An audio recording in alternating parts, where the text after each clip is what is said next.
नमस्कार. दोस्तांनो, आपल्याला स्वप्न पाहायला आवडतात.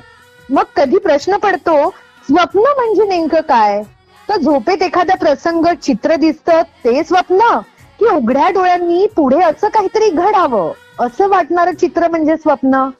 तर आपलं एखादं छोटं ध्येय, छोटी आकांक्षा म्हणजे स्वप्न. हे पूर्ण करण्यासाठी लागते ती जिद्द. जिद्दीच्या बळावर आपण अनेक वाटा टप्पे सर करत जातो. कारण खरी स्वप्न ना आपल्याला झोपू देत नाहीत, तर ते ध्येय गाठण्यासाठी बळ देतात. चला तर मग आता अभ्यास मस्तीनं आणखी थोडं बळ आपल्या पंखात आणूयात. त्यासाठी सर मी RJ रेश्मा आणि मधुलिका आलोय आपल्या शाळेबाहेरच्या शाळेत.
रेश्मा, मुलं अभ्यासाला बसली ना की सुरुवातीला त्यांना काहीतरी सोपा अभ्यास करावासा वाटतो. हो, म्हणजे मग त्यांना असं वाटतं की अरे हा अभ्यास मला आला, म्हणजे मग पुढचा अभ्यास करताना सुद्धा कुठलंच दडपण येणार नाही किंवा तो सुद्धा असाच पटापट करता येईल. करेक्ट. म्हणूनच आपण शाळापूर्व तयारी सुद्धा अगदी छोट्या छोट्या अभ्यासाने करून घेत असतो मुलांची, जेणेकरून शाळेत गेल्यानंतर त्यांना अभ्यास कोणत्याही प्रकारे कठीण वाटू नये. म्हणूनच आजही आपण एका छानशा सोप्या अभ्यासाकडून पुढे सुरुवात करणार आहोत. मस्त आयडिया आहे ग. म्हणजे अभ्यास पण होईल आणि मुलांना भीती सुद्धा वाटणार नाही. हो, कारण एकदा अक्षर ओळख झाल्यानंतर त्या अक्षरांचे आपण अनेक शब्द शोधू लागतो आणि आपल्याला आजही असेच काही शब्द शोधायचे आहेत बालवर्गातल्या विद्यार्थ्यांबरोबर. कारण त्यांना आपण अभ्यास दिलाय की प या अक्षरापासून तयार होणारे जास्तीत जास्त शब्द बनवा आणि आम्हाला पाठवा. मुलांनी प या अक्षरांच्या शब्दांची मोठीच्या मोठी यादी केलेली आहे आणि आपल्याला व्हॉट्सअपवर शेअर सुद्धा केलेली आहे. चल मग आता आपण हेच उत्तर जाणून घेऊया. प्रिन्स बारसागडे या जिल्हा परिषद उच्च प्राथमिक शाळा पिपरडा इयत्ता 2री मध्ये शिकणाऱ्या विद्यार्थ्याकडून, जो तालुका चिमूर जिल्हा चंद्रपूर इथे राहतो. त्याच्या सोबतच त्याची आई निराशा बारसागडे यांच्याशी सुद्धा आपण गप्पा मारणार आहोत. ओके, बोलूयात मग आता आपण प्रिन्स सोबत. नमस्कार निराशा ताई. नमस्कार. शाळेबाहेरच्या शाळेमध्ये तुमचं मनापासून स्वागत आहे. कशा आहात आपण? ठीक. आणि घरी प्रिन्सचा अभ्यास कोण कोण घेतं? आता आम्ही कामाला जातो, पण आमचे मामाजी जे आहेत नाही का, हा, ते अभ्यास घेतात. प्रिन्स शाळेत काय काय घडतं हे तुम्हाला सांगतो का घरी आल्यावर? आता नाही सांगत तेवढं. बर, पण तुम्ही तर अशी सवय लावा, हळूहळू तुम्हाला सुद्धा कळेल शाळेत काय घडतं, प्रिन्सला काय आवडतं, त्याच्यासाठी काय काय करायला हवं. तो पुढे मोठा होईल या दृष्टीने. ठीक आहे, आता आम्हाला प्रिन्स सोबत गप्पा मारायला खूप आवडतील. आहे का तिकडे तो? हो हो. हॅलो. हॅलो प्रिन्स, कसा आहेस तू? चांगला हो. आणि आता काय करत होतास? शाळेत गेलो होतो. आणि मग शाळेतून आल्यानंतर काय करतोस तू? लगेच अभ्यास करतोस, खेळतोस, काय करतोस? अभ्यास करतो. आणि मग खेळतोस कधी? अभ्यास झाल्यावर. अच्छा, आणि तुला काय काय खेळायला आवडतं बरं रोज? मॅच. अजून? मी रोज क्रिकेट खेळतो. Very good. तुझ्या मित्रांची नावं काय काय आहेत ज्यांच्यासोबत तू क्रिकेट खेळतोस? सौर्य, विंचू, प्रथम आर्या. अरे वा. बरं मला सांग, मग तुला अभ्यास पण करायला आवडतो का रोजच्या रोज? हो. चल मग आता आपण अभ्यास करूया. आम्हाला सांग की प या अक्षरापासून जास्तीत जास्त शब्द तू गोळा केलेस का? पलंग, हं. परी, पलश, पवन, पाणी, परी, पाणी, आणि मला सांग 2 रंग आहेत जे प वरनं सुरू होतात, कुठले बरं? पिवळा, आणि पांढरा. Very good. अजून काय काय बरं? प वरनं काय काय नावं येणार मुलांची किंवा मुलींची? परी, परी, अजून? पलश, पवन, हा. रिया, विक्रम, प्रतिमा, परंपरा, पंधरा, 5, 25, 50. Very good. आता मला सांग की तुझं आडनाव कुठल्या अक्षरावरनं सुरू होतं बरं? ब. आता ब वरनं सुरू होणारे आम्हाला तू शब्द सांग बरं पटकन. पदक, बगडा, बस, बक्षीस. Very good. मस्त. बरं आम्हाला सांग, तुला शाळेमध्ये छान छान कविता शिकवल्या असतील नाही का? हो. मग त्यातली एक तुझी आवडती कविता आम्हाला पटकन म्हणून दाखव. हळूचया हो हळूचया, गोड सकाळी ऊन पडे, दोविंदूचे पळती हिरव्या पानातून वरती, येऊनी फुलं जगती, उदये आमचे इवनीसी, परिगंधाच्या मदिराशी, हासून डोलून देतो उघडू, सुगंध या ओ शेवाया, हळूचया हो हळूचया, कधी पानाच्या आड कधी लटके चल, हळूचया हो हळूचया. वा, मस्त म्हणून दाखवलीस. आता सांग, तुला मोठं झाल्यावर काय व्हावं असं वाटतंय? इंजिनियर. ओके. तुझ्या पुढच्या वाटचालीसाठी खूप खूप शुभेच्छा. All the best. तुझ्याशी आणि तुझ्या आईशी गप्पा मारून आम्हाला खूप मजा आली. असाच छान अभ्यास करत राहा. Bye bye. Bye bye.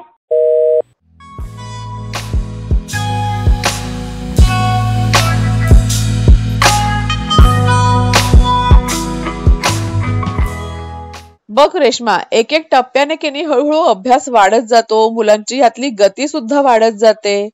हो, आणि मग मुलं की नाही उत्तुंग झेप मारण्याची वेगवेगळी स्वप्न बघू लागतात. खरंच आहे. म्हणजे आपण प्रगती सुद्धा अशीच तर करतो टप्प्याटप्प्याने.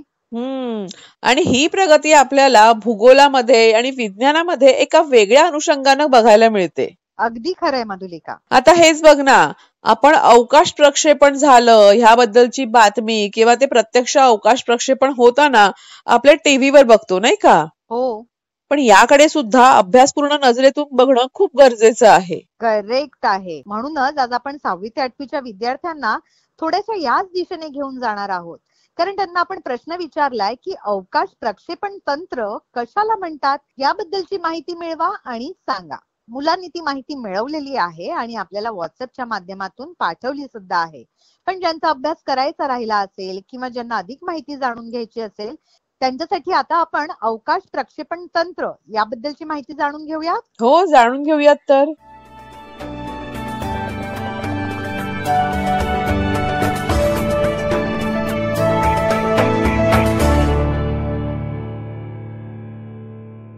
मुलांनो, ग्रह, तारे यामधील जी रिकामी जागा आहे त्यालाच आपण अवकाश किंवा अंतराळ असं म्हणतो.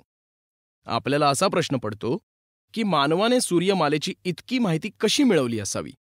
तर पृथ्वीपासून दूर आकाशात दिसणाऱ्या खगोलीय वस्तूंचा शास्त्रज्ञांनी अभ्यास केला.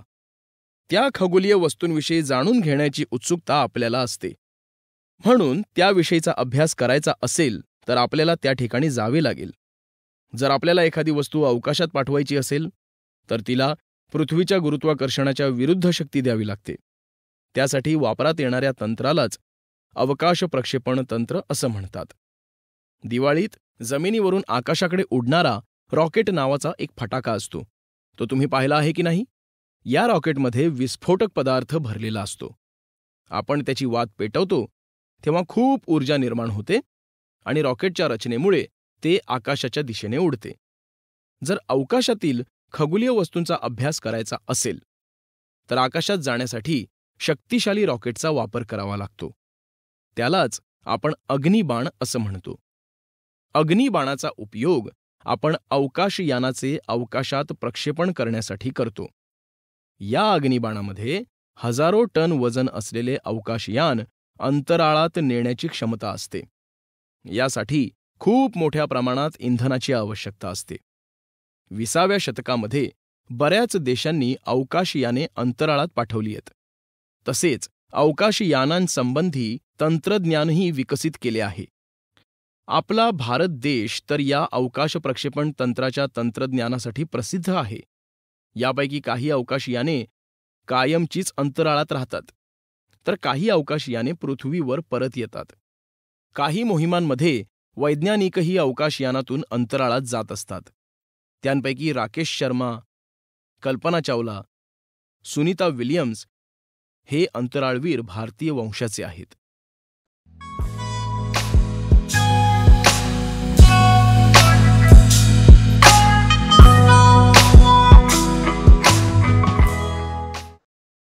रेश्मा, ज्या स्पीडने किंवा ज्या गतीने अवकाश प्रक्षेपण होतं ना, तेवढ्याच गतीने आता मुलांना वेध लागलेत की गोष्ट कधी ऐकायला मिळणार आहे बुवा.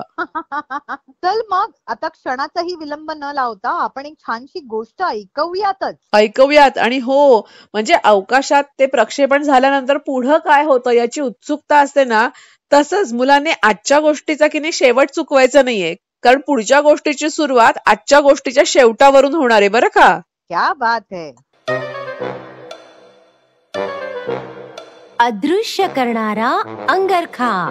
लेखन वर्षा जोशी. अर्णव आणि तनिषा यांना लपंडाव खेळायला फार आवडायचं. दररोज संध्याकाळी त्यांचा गृहपाठ झाला की आपल्या मित्रमैत्रिणींबरोबर ते हाच खेळ खेळायचे. एक दिवस अर्णव तनिषाला म्हणाला, मी जर अदृश्य होऊ शकलो तर मला कोणी पाहू शकणार नाही आणि लपंडाव खेळायला केवढी मजा येईल. अदृश्य होणं शक्य आहे का हे आई बाबांना विचारायचं त्यांनी ठरवलं. बाबा हसून म्हणाले, हे एखाद्या विज्ञान कथेसारखं वाटतंय. पण आई म्हणाली, मला वाटतं जो कपडा आपल्याला अदृश्य करू शकेल अशा कापडावर शास्त्रज्ञ संशोधन करतायत. आई पडदे, उशा आणि तक्क्यांचे अभ्रे बनवून देण्याचे काम करायची, त्यामुळं तिला विविध कापडांची माहिती होती. अय्या, आपल्याला अदृश्य करणारा खराखुरा अंगरखा, तनिषा उद्गारली. मग या नव्या कापडांबाबत काय माहिती मिळते ते बघण्यासाठी दोघं वाचनालयात गेले. अर्णव आणि तनिषा वाचनालयातल्या कपाटांमधल्या सगळ्या खणांमध्ये शोधू लागले.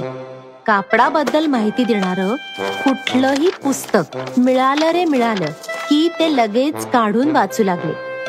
एका पुस्तकामधून त्यांना कळलं की लिनन हा सगळ्यात जुना धागा आहे. हा धागा जवसाच्या रोपाच्या देठापासून मिळवलेला असतो. लिनन प्रमाणे कापसाचा धागाही जुना आहे, तोही वनस्पतीपासून मिळवला जातो. मग वाचनालयातून काही पुस्तकं घेऊन ही दोन्ही भावंड घरी परत आली. घरी आल्यावर अर्णवनं आपल्या कपड्यांकडे पाहिलं आणि तो म्हणाला, आई, माझी पॅन्ट जाड कपडाची आहे आणि शर्ट पातळ आहे. हे दोन्ही कापसाच्या धाग्यांपासूनच बनले आहेत ना. छान प्रश्न विचारला अर्णव, आई म्हणाली. एखादं कापड किती जाड असू शकतं हे त्यासाठी वापरलेल्या धाग्याच्या प्रतीवर अवलंबून असतं आणि ते कापड कसं विणलं आहे यावरही अवलंबून असतं बरं का. बाबांनी पुस्ती जोडली. आणखी काही वनस्पतींपासूनही धागे मिळतात का, तनिषानं विचारलं. हो तर, नारळ, बांबू, ताग, आई म्हणाली. इतकंच काय, प्राण्यांपासूनही धागे मिळतात हं, अर्णव म्हणाला. रेशमाच्या किड्यापासून रेशीम मिळतं आणि मेंढीपासून लोकर मिळते. हे वाचलेलं त्याला आठवलं. तनिषानं विचारलं, आई, मला माहित आहे तू रेशमी साडी नेसलीयस आणि बाबांचा शर्ट लिननच्या कापडाचा आहे, माझा मफलर आहे लोकरीचा. पण मग माझा फ्रॉक कोणत्या धाग्यापासून बनला आहे? आई म्हणाली, पॉलिएस्टर पासून.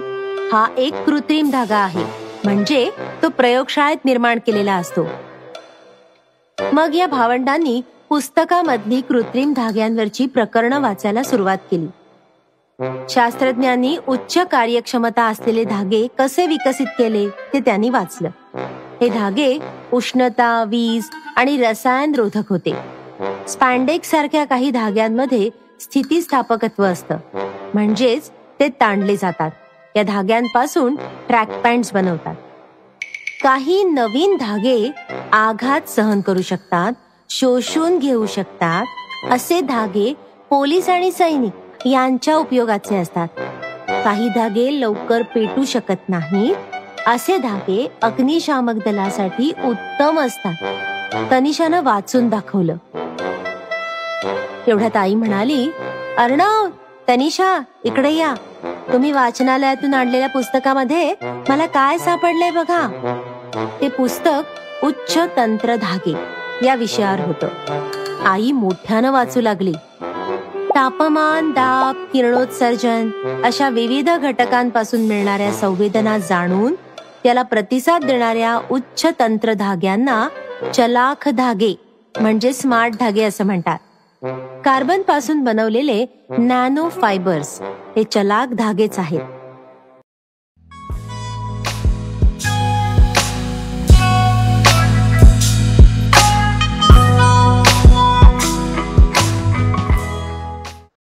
मधुलिका, आपण वेगवेगळ्या विषयांमधून किंवा वेगवेगळ्या गोष्टींमधून जगण्याचा मार्ग शोधत असतो.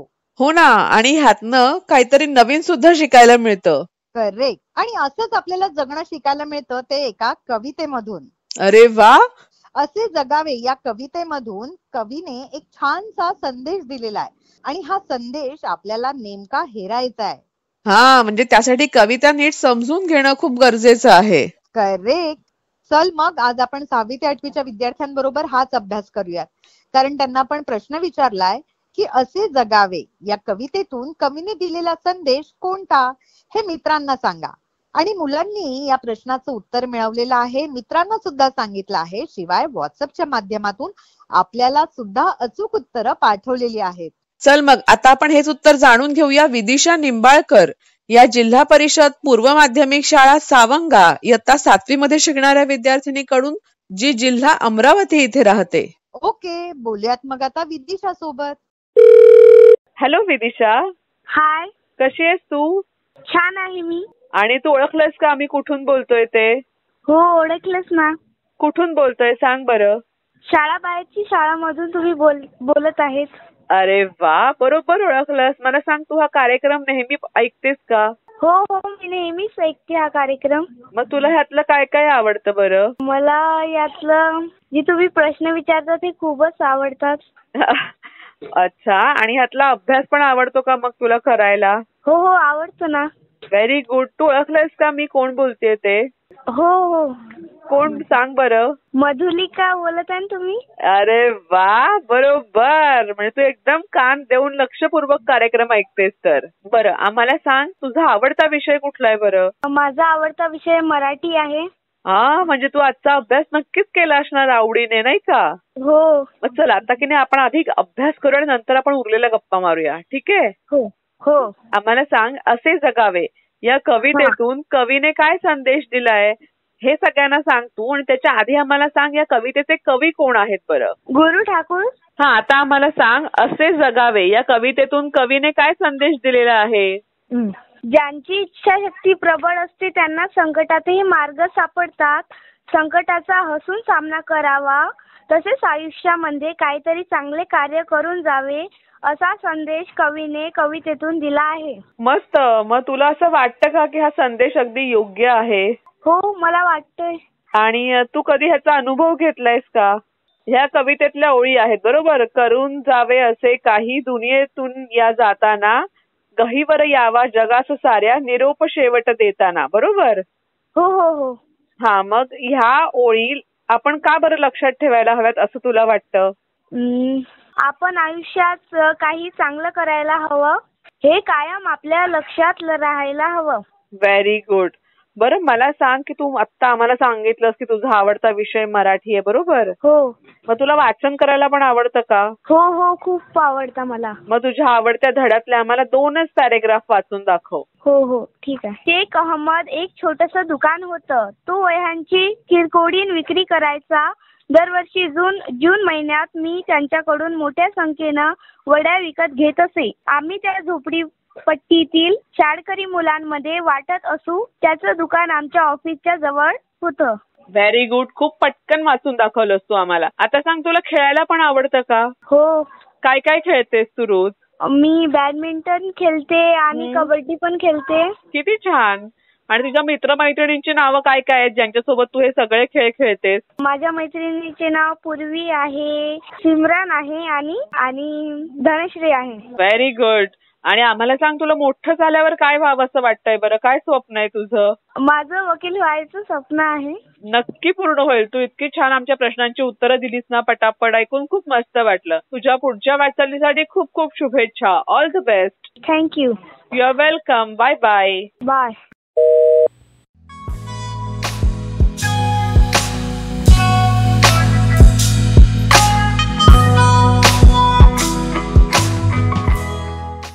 आजच्या आपल्या स्मार्ट माता सेगमेंटमध्ये सहभागी होत आहेत बुलढाणा जिल्ह्यातल्या सावित्रीबाई फुले गटाच्या ललिता कराळे, योगिता भांगे, लता भांगे आणि चंद्रप्रभा गायगोळ. नमस्कार ललिताताई, योगिताताई, लताताई आणि चंद्रप्रभाताई. नमस्कार. कशा आहात तुम्ही सगळ्या जणी? आणि कसा सुरू आहे मुलांचा अभ्यास? चांगला चालू आहे. मुलं अभ्यास करतात का आता आपणहून? हो. तुम्हाला आतापर्यंत किती आयडिया व्हिडिओज मिळालेत बरं? पहिले 57 आणि आता 14, एकूण 70. अरे बापरे, एकदम हायएस्ट नंबर वरती आहात म्हणजे तुम्ही सगळ्या जणी, नाही का? मग हे सगळे 70च्या वरती तुम्हाला जे काही आयडिया व्हिडिओज मिळालेले आहेत त्या सगळ्याचे प्रयोग करून झालेत का तुमच्या गटात? हो. आणि हे प्रत्येक प्रयोग करताना तुम्हाला मजा आली का? मुलांना मजा आली का? हो. तुम्हाला आठवतंय का अगदी पहिला प्रयोग तुमच्या गटात तुम्ही कुठला केला होता? टेबलचा केला. काय केलं होतं टेबलाच्या बाबतीत तुम्ही? सुरुवातीला आम्ही टेबल वस्तू ठेवलेल्या होत्या. टेबलाच्या खाली काही वस्तू ठेवल्या होत्या, टेबलाच्या वर वस्तू ठेवलेल्या होत्या. आणि मग नंतर मॅडम पाण्यात ज्या डुबणाऱ्या वस्तू आणि टेबलावर आणि पाण्यात तरंगणाऱ्या वस्तू, ही क्रिया मुलांकडून करून घेतलेली होती. मग मुलांनी ओळखलं का बरोबर? हो, त्यांना खूप मजा आली आणि त्यांना पण आम्ही म्हणजे करायला सांगितले की पाण्यात तरंगणाऱ्या करून घेतल्या. बरोबर. या वर्षी तुम्ही पहिला प्रयोग कुठला केला होता तुमच्या गटात? आता बटाटे आम्ही 13वा व्हिडिओ बघितला होता आणि त्यात क्रियाकृती केली मातांनी. आम्ही असे गट बनवला आणि समोर आपल्या समोर गोल हे केले आणि त्यामध्ये बटाटे एका टोपल्यामध्ये जेवढे गोल केले तेवढे बटाटे घेतले आणि सर्व मातांनी कोणाचा नंबर येते पाहाला. तर अशी क्रियाकृती केली. नंतर कागदाचं हे बनवलं, कठपुतली बनवली आणि ते मुलांपासून तशी कृती करून घेतली. बरं, तुम्ही सांगितल्यानंतर मुलांना ती कृती करायला किती वेळ लागतो बरं? मुलांना खूप वेळ, 15-20 मिनिटं लागतात मॅडम मुलांना. बरं. आणि तुम्ही मागच्या वर्षी जवळपास 57 प्रयोग करून बघितले बरोबर? आणि यावर्षी तुमचे 14 प्रयोग करून झालेले आहेत बरोबर? मग तुम्हाला मुलांमध्ये मागच्या वर्षीच्या तुलनेमध्ये यावर्षी प्रयोग करताना काही फरक जाणवतोय का? काय काय फरक जाणवला तुम्हाला? मागच्या वर्षी पेक्षा यावर्षी मुलात काही म्हणजे जास्त फरक जाणवला. आम्हाला असं वाटतं की म्हणजे हे निपुण भारतचे व्हिडिओ येत राहावे आणि म्हणजे मुलांना सोबत घेऊन आम्ही मातांनी ते व्हिडिओ पाहावे. नंतर ती क्रियाकृती क्रियाकृती मुलाकडून करून आणि मुलं बोलके झाले. हे पाहून मुलं हुशार झाली. मुलं उत्सुक असतात काय सगळे प्रयोग करून बघायला? ते मुलं ऍक्टिव्हिटी करून बघतात. अच्छा. आणि मग तुमचा प्रयोग झाल्यानंतर पण मुलं स्वतःहून खेळता खेळता हे प्रयोग पुन्हा पुन्हा करून बघतात का? हो. ते आता आम्ही त्यांना करून दाखवलं होतं की जहाज करून दाखवलं होतं तसं ते मुलं आता तशीच ऍक्टिव्हिटी करून पाहतात. काही आम्ही केल्यावर ते बटाटे ते मुलं पण आमच्यासारखे खेळतात. बरं. काही प्रयोग होते जे आम्ही मातांसाठी खास सांगितले होते करायला मागच्या वर्षी सुद्धा, त्या 57 मधले आणि या वर्षीचे सुद्धा. हे प्रयोग तुम्ही तुमच्या गटामध्ये करून बघितले का मातांनी? आम्ही करून बघितले ना. मग हे सगळे खेळ खेळताना तुम्हाला तुमच्या शाळेचे दिवस आठवले का? हो. काय काय आठवलं शाळेत असतानाच सगळ्यांना? आम्ही पण खेळत होतो लगोरी, कबड्डी, खो खो, लंगडी, लपाछपी. मग मुलांना कसं वाटतं जेव्हा आई आपल्यासोबत ते लहानपणीचे खेळ खेळते किंवा आता ते जे खेळ खेळतात ते आई आपल्यासोबत खेळते, हे बघून मुलांना काय वाटतं? मजा वाटते, खूप मजा वाटते. ते आनंद वाटते. आता मुलं दोरीवर उड्या मारतात, तसं आपण केलं की म्हणतात तुम्ही पण करायचे का असे? मुलं आपल्याला विचारतात तुमच्या वेळेस असं होतं का? अरे वा. मग तुम्ही शाळेत असताना चिटिंग करायचात की नव्हता करत? नाही करत होतो. नव्हता. नाही आणि मुलं करतात का, चिटिंग करायचा प्रयत्न करतात का कधी अधेमध्ये गेम खेळताना? एखाद्या बर वेळेस आम्ही काही अंकांवरचे काही प्रयोग सांगितले होते, काही अक्षरांवरचे प्रयोग होते करायचे, म्हणजे कार्ड बनवायची होती किंवा अंकांवरनं बेरीज वजाबाकी करायची होती, मोजायची होत्या त्या संख्या. हे प्रयोग तुमच्या गटात तुम्ही केले का? हो मॅडम केले. बरं, हे सगळं करत असताना मुलांना अभ्यासच करतो आहे असं वाटलं की खेळाच्या माध्यमातून अभ्यास होतोय असं वाटलं? नाही, खेळाच्या माध्यमातून. अच्छा. आणि मग कसं त्यांचे तेव्हा रिॲक्शन काय होती, मुलांची तेव्हा प्रतिक्रिया काय होती? अक्षरापासून शब्द तयार केले, म्हणजे वेगळे वेगळे अक्षर देऊन त्यांना विचारलं की याच्यापासून शब्द तयार करा. मग मुलांना आले पटापट की त्यांना थोडं सुरुवातीला उदाहरणं द्यावी लागली? नाही, थोडं उदाहरणे दिली आणि नंतर त्यांना आले. अरे वा. आणि घरच्यांची प्रतिक्रिया काय असते जेव्हा तुम्ही मुलांकडनं हे सगळे प्रयोग करून घेता? हो मॅडम, घरच्यांना पण चांगलं वाटते ना मॅडम. ते पण प्रतिसाद देतात, आबाजी असतात, ते पण सांगतात मुलांना. आम्ही पण असंच खेळत होतो, त्यांचे आबाजी पण सांगतात. हा बरोबर. आणि तुमची आठवड्याची मीटिंग जी आहे ती कुठल्या वारी ठरलेली असते? सोमवार. किती वाजता भेटता तुम्ही सगळ्या जणी? आम्ही 3 वाजता भेटू. आणि मग तेव्हा मुलं पण असतात का तुमच्या सोबत? हो मॅडम. मग मुलांना तर आता कळत असेल नाही का, आई आपल्याला का घेऊन चाललीये किंवा आता आपण कशासाठी भेटलो आहोत? आठवड्यातून एक वेळ मॅडम आम्ही घरी बसतो सर्व, आणि महिन्यातून एक वेळ मीटिंग होत्या. अच्छा. नाही, पण जेव्हा तुम्ही मुलांसोबत प्रयोग करून बघता तुमच्या गटामध्ये तेव्हा मुलांची पण उत्सुकता असेल ना की आज आपल्याला काय प्रयोग करून बघायचा आहे असं? हो, म्हणजे सर्व माता एका जागी बसतो आणि पहिले व्हिडिओ बघून घेतो आणि 5 वाजता जेव्हा मुलं शाळेतून येतात त्या मुलांसोबत आम्ही दररोज मुलांसोबत घरी आपापल्या मोबाईलवर पाहतो आणि हप्त्यातून एक वेळ सर्व माता एका जागी येऊन व्हिडिओ बघतो. मुलांसोबत करून घेतो आम्ही. मुलं तुम्हाला सारखं विचारतात का आई आयडिया व्हिडिओ कधी येणार आहे, आई आयडिया व्हिडिओ कधी येणार आहे असं? हो मॅडम, त्यांना पण माहित असते ना. मुलांना पण माहित झालेलं आहे निपुण भारत याच्याबद्दल पूर्ण माहिती आहे त्यांना. मग मुलं आतुरतेनं वाट बघत असतात का? हो. बरं. तुम्हाला मागच्या वर्षीचे व्हिडिओ जास्त आवडले की ह्या वर्षीचे व्हिडिओ जास्त आवडले? दोन्ही वर्षीचे मॅडम, या पण आणि अगोदरचे पण चांगले होते. अच्छा. आणि हे प्रयोग करत असताना किंवा हे व्हिडिओ बघत असताना तुम्हाला नवीन काय काय शिकायला मिळालं याच्यातून? आम्हाला खूप काही शिकायला मिळालं मॅडम. जसं की? ते आपल्याला पहिले माहित नव्हतं. म्हणजे कुत्रा चावला तर स्वच्छ पाण्याने धुवून घ्यायचा, जागा धुवून घ्यायची, त्याला पट्टी वगैरे करायचं काम नाही. मुलांना आम्ही हे पण शिकवतो की शाळेतून किंवा बाहेरून कुठून पण आले की हात स्वच्छ करून घ्यायचे. बरोबर. आणि हात कशा प्रकारे धुवायला हवं हे सुद्धा तुम्ही दाखवलं का मुलांना? ते सगळ्यात महत्वाचं आहे. कारण पहिले ते गाणं पण सांगतो आम्ही, एक घास चिवचा, एक घास काऊचा, पूर्ण अंगठा, मनगट, बाबाच्या हातात घड्याळ, आईच्या हातात बांगड्या, पूर्ण कृती करून दाखवली. म्हणजे बाळक आमची मुलं तशा प्रकारे हात धुतात मॅडम. आणि रोज शाळेत काय घडतं, अभ्यास काय काय दिलेला आहे किंवा अभ्यासाच्या व्यतिरिक्त इतर काही शिकवलं असेल किंवा काही घडलं असेल वर्गात, ते सुद्धा मुलं घरी येऊन सांगतात का आता? सांगतात. मातीपासून किल्ले बनवणे, मेणबत्तीपासून छोट्या छोट्या मूर्ती बनवणे, हे पण मुलांपासून आम्ही करून घेतो. अरे वा, मस्त. फळं बनवणे, मातीपासून फळं पण बनवतात मुलं. अरे वा, छानच. दिवाळीच्या सुट्टीत आता किल्ला, काही फळं मुलांपासून मातीपासून किल्ला बनवून घेतला, फळे बनवून घेतली. आणि काही कार्यानुभव मुलांकडनं करून घेतलं का? म्हणजे कागदापासून काही, म्हणजे छत्रीवरती रंगीत गोळे चिकटवायचे असतील किंवा अजूनही काही इतर कलाकृती असतील, करून बघितल्या का तुम्ही? आकाशकंदील केले, कागदापासून दिवाळीला मुलांनी आकाशकंदील केले. अरे वा, वस्तू तयार केल्या. आणि तुम्हाला सुद्धा त्याच्यातून नवीन काहीतरी शिकायला मिळालं नाही का? हो.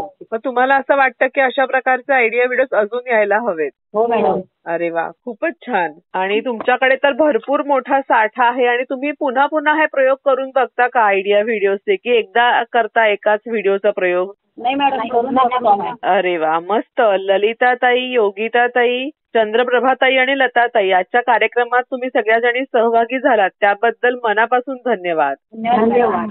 तुमच्या पुढच्या वाटचालीसाठी खूप खूप शुभेच्छा. Thank you madam. थँक्यू.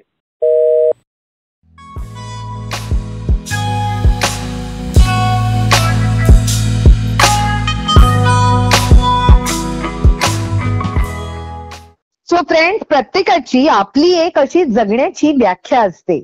आलेला दिवस नुसता ढकलायचा नसतो, तर प्रत्येक क्षण अर्थपूर्णरित्या आनंदाने जगायचा असतो. प्रत्येक अडचण आणि संघर्ष यातून आपण बरंच काही शिकत असतो.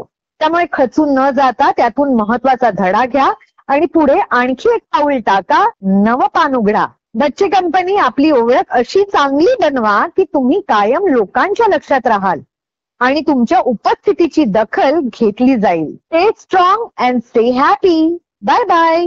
Bye bye.